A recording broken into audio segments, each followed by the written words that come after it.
Breaking news, we're looking live at a community in mourning and shock after one of the worst mass shootings in American history. Here's what we know. At around 9:30 this morning, a gunman walked into Sandy Hook Elementary School in Newtown, Connecticut, and opened fire. Police say he killed 20 children, young children from 5 to 10 years old. The shootings took place in 2 rooms of one section of the school. He also killed at least 6 adults before killing himself. Police found the body of the suspect's mother at his home earlier in the day. A prayer vigil for the victims was held tonight at a church. It took place a mile away from Sandy Hook Elementary. Hundreds were in attendance.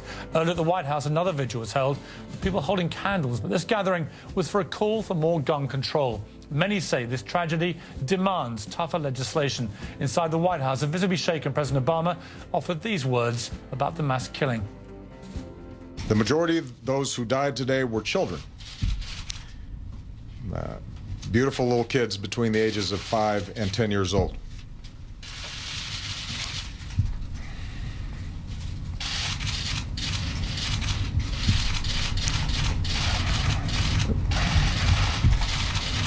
They had their entire lives ahead of them.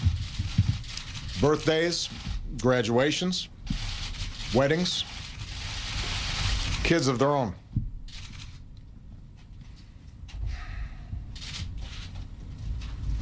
Among the fallen were also teachers, men and women who devoted their lives to helping our children fulfill their dreams. Highly emotional President Obama today, reflecting how most of the nation would have been feeling. And tonight, police have identified the killer as Adam Lanza. This is his brother, Ryan Lanza, being taken into questioning today. We'll have much more on the shooter ahead, and I'll talk to his former classmate. Meanwhile, Susan Candiotti has new details on this shooter and joins me now from outside the school in Newtown. Susan, a desperate day for this school, for the families, for these poor children, for America. What do we know about the person that perpetrated this hideous crime? You know, it is so heartbreaking, Pierce. We're learning he's 20-year-old Adam Lanza. We know, according to our sources, that for whatever reason, when he came to the school this day, he was wearing what's described to me as black battle fatigues and a military vest. He came armed with 3 weapons, 2 of them handguns, one described as a Glock, another one described as a Sig Sauer, and a third one where the police found in the vehicle. Those 2 weapons were found on him in the school. The third one was found, the Bushmaster, which is a semi-automatic, and it was found in a car outside the school. Now, what led him to this? We don't know. We do know this, that police have questioned both his brother and his father. His brother was taken into custody for questioning only, as not being called a suspect, from his apartment in Hoboken, New Jersey. Now, we understand that the father was also questioned by authorities here in the Newtown, Connecticut area. The father is divorced from Nancy Lanza. Now, she is the mother of the 2, who is a school teacher and who is counted among the dead. Her body was found in a residence here in the Newtown area as well.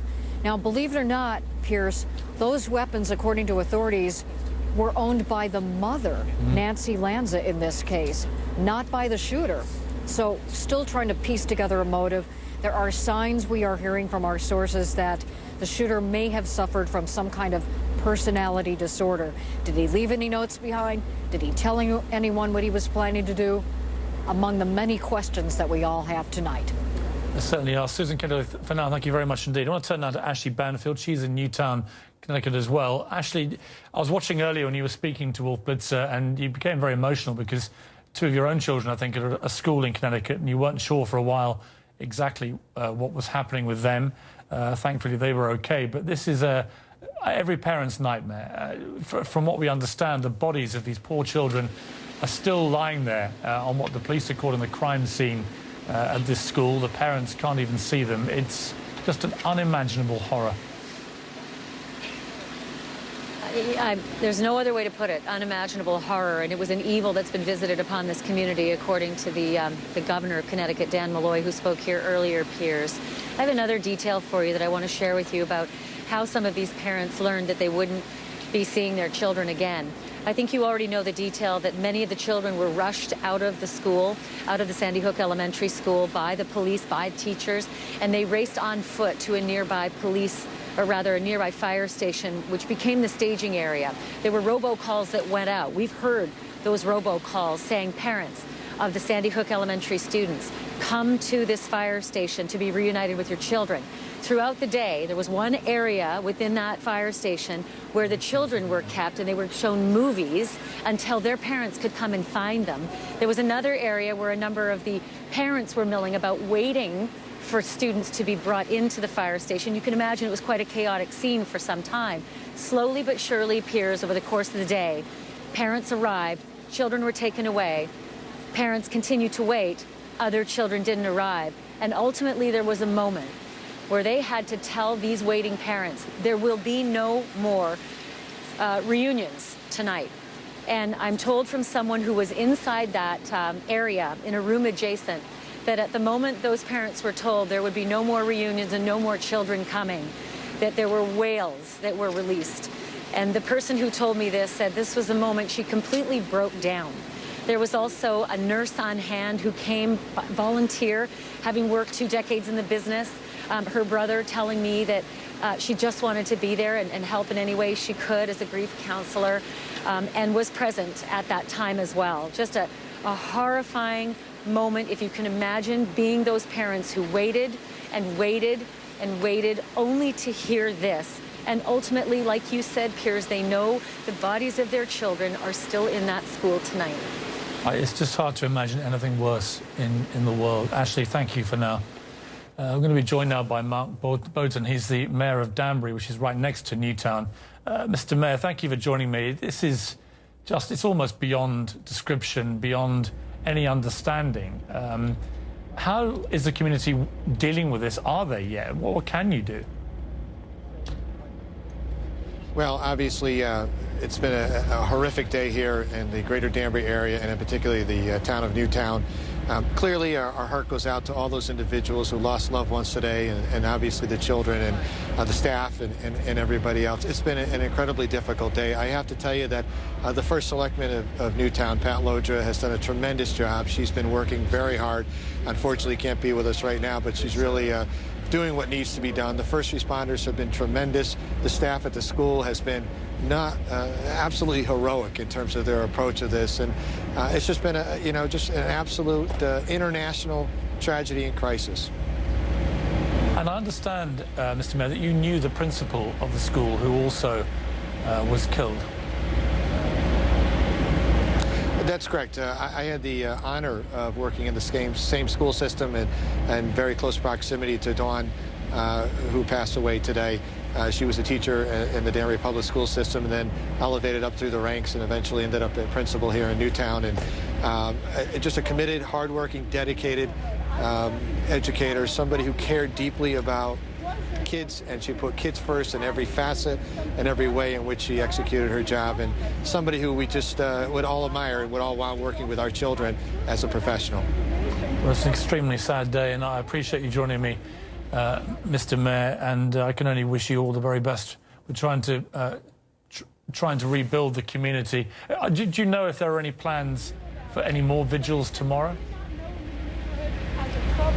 There are vigils scheduled throughout this community of Newtown throughout the weekend. In addition to that, Connecticut itself is having a simultaneously vigil, if you will, simultaneous vigil that they're trying to organize right now, where each town and each village and each city will take a moment out and spend time reflecting, and really maybe starting once we get through this initial horrendous shock and reflecting a little bit about our public policy positions in terms as they relate to things like gun control, things like how we deal with folks that are mentally disabled, once we fully understand this horrific tragedy that's occurred. And I think that conversation will be started over the next couple of weeks. Mayor Mark Bowden, thank you very much indeed for joining me. Thank you, Piers. We can't imagine what it was like inside that school, but Sophia Lubinsky was there. She's just 8 years old, and she's a student at Sandy Hook. She joins me now, along with her mother, Brenda.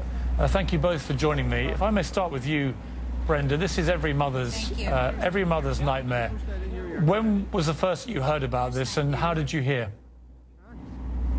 You hear something? I received a call from the school system, from the superintendent, saying that there was a shooting in Newtown, but didn't say that it was a school, but that the schools were on lockdown. So I wasn't too concerned because I didn't know where it happened.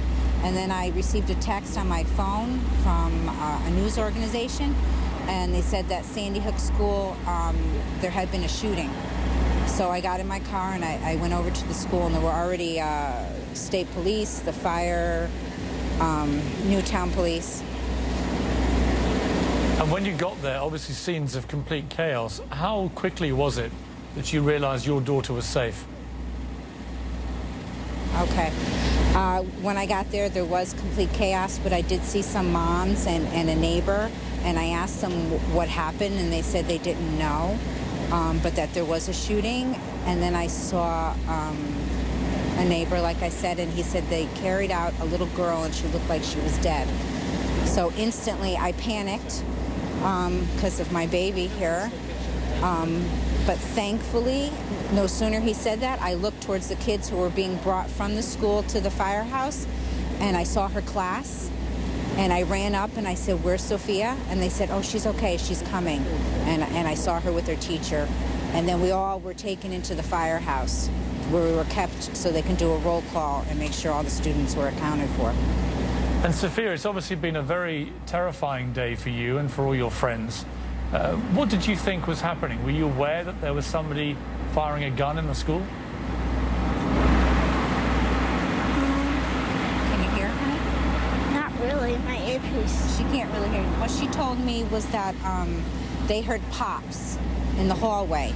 And the teacher told me also, Courtney Martin, she's my hero, that she locked the door immediately and brought all the kids to a corner of the room where they stayed there. They were scared, they were shaken, but they didn't know what was going on until later when they were brought into the firehouse.